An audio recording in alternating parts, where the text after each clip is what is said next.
Welcome back to Let's Read Judge Dredd, and today's episode is So You Want to Be a Judge. Let's get into this. Mega City 1's Academy of Law, where a recruiting lecture is underway. File in, take the seats allocated to you. Silence any parent or applicant caught talking will face immediate disqualification. Here is the typical group of citizens. Can you spot the potential perps among them? That's right, they're all potential, statistically 97.7% of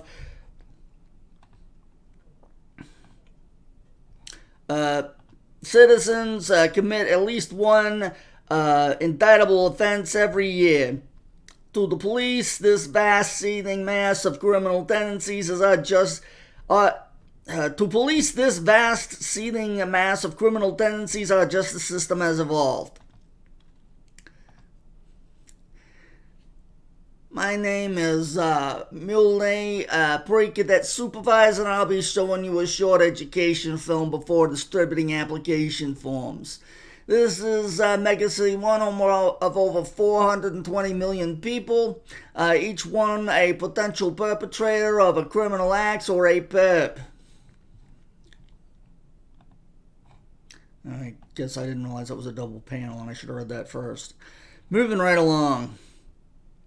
Look, Dad, Judge Dredd. You, mouth, you were warned. Out. A judge's life is hard and dangerous. Actually, I guess I should read it as that guy. A judge's life is hard and dangerous. He is vested with the power of instant justice. He must be capable of making instant decisions. Which little old lady is the homicidal maniac? Which is the innocent victim? A judge must be right every time. A judge has at his disposal the most powerful arsenal ever available to any law enforcement officer. He must be an expert in its use. The lawmaster bike. The lawgiver handgun with 6 types of bullets. Hi-X. Boom. A judge attracts trouble. He is always a target. He must be alert at all times. A judge must totally devote himself to justice and the rule of law. A judge has no life of his own. He does not indulge in social contact. He has no income, no personal property beyond that required to carry out his duty. If your child is selected, do not expect an easy time. A cadet's training lasts 15 years. And 1 in 7 cadets will die in training. Another 4 in 7 will be wiped out before graduation.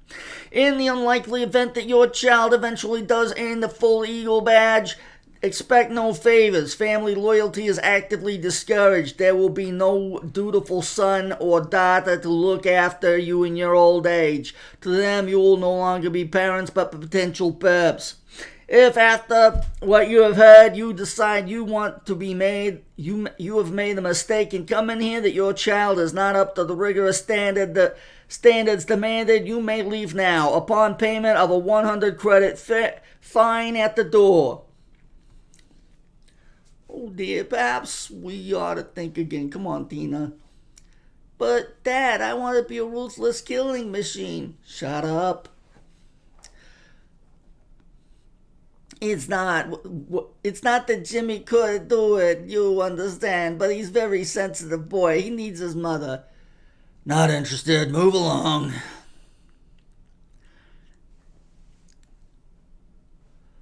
Okay, you 5, fill out these application forms. You may confer with your parents. You will be notified in due course whether your application has been successful. And about you others, have you got what it takes to be... And what about you others? Have you got what it takes to be a judge? I assume this is the last panel, but we'll check. Oh, it looks like we got the bonus story, I Beast. Okay. Well, you know what? Bonus story. On a stormy night, a traveling bestiary wends its way across a stretch of megacity wasteland en route to its next site. We have Dr. Bob's Animal Bestiary.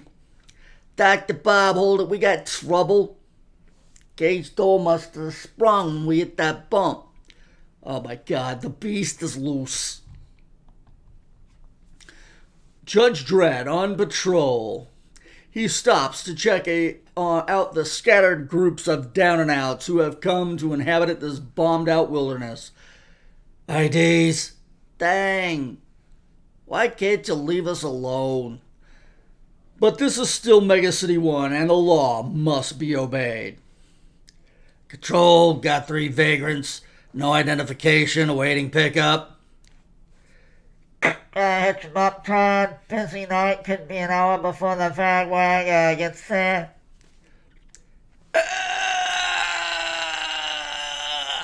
You creeps stay put if you know what's good for you. Vroom. Nearby, the body of another vagrant. Neck broken, throat ripped out. Looks like the work of some animal. Funny though, those bite marks could almost be human. Truck! Ugh! Grah! Scree! Bike cannon fire! Ba-da-ba-da-ba-dam! Die! Cease firing, it's going. That was sticky for a moment. Get any make on it, computer? Distinctly humanoid form, no specific data on record banks. Control, got some kind of creature on the loose, probably humanoid. Definitely dangerous. Request backup for zone search. We got no unit available this time. We'll send as and when. Right, you can never find a judge when you want one. The driving rain had washed away any trail. Traveling bestiary. Could be I'll find some answers there. Judge coming, Dr. Bob. Leave the talking to me. Dr. Bob at your service, sir. Save the service, want some answers. Have you lost any livestock tonight? No, sir, not a one. You sure? Would I lie to you? This lie detector says yes. You're already in serious trouble, pal. Don't make it worse for yourself. I want the truth and I want it now. Oh. The creature lurches through the driving rain, drawn towards the lights of the bestiary. Its body is that of a man, but its brain burns the blackest hatred of a beast. It remembers it was on such a night that it forfeited its humanity. Gah! Hold that chain tight, Igor. I can't get the hypo wind. There, it's gone under now.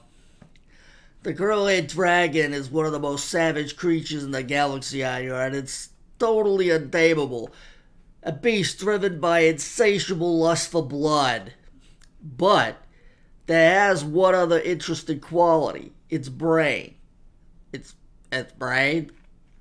Yes, strangely, it is almost exactly the same size as a human brain. We'll put it in here for safekeeping. Right, you hop up on the table, would ya? What are you doing, Doc? I'm strapping you down so you don't thrash during the operation. Operation? I'm going to remove your brain and implant it in the skull of this dragon, thus rendering it totally obedient to my command. But please, Doc, I don't want to lose my brain. Now, don't be childish about this, Igor.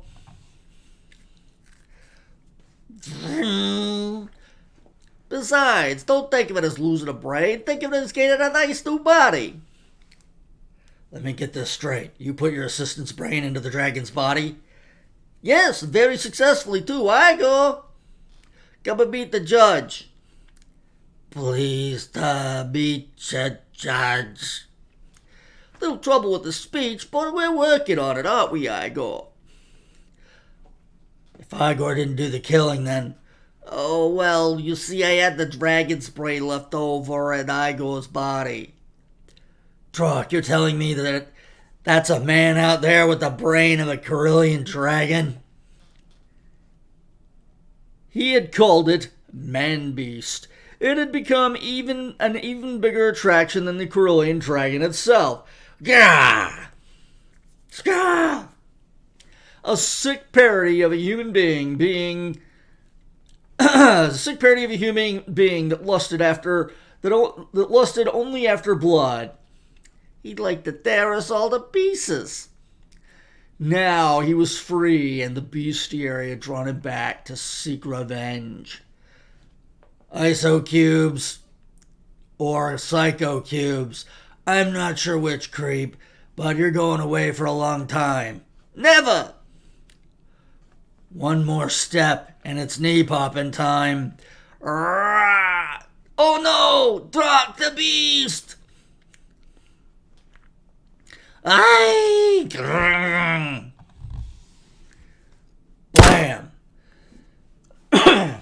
That thing won't lie down. Headshot. Aye! The brain of the Carillion dragon is stilled forever. Duck! Duck! He's dead, Igor. No! Don't go away, you... Igor, pal! Some pal. Come on, let's see if we can arrange a body transplant for you. It's the least we can do. Why not give up the bad thing? Igor was pal. Search me, Igor. I guess there's a beast in every man. The end! Well, I hope you enjoyed the bonus episode, and we'll see you again next time for some more Judge Dredd.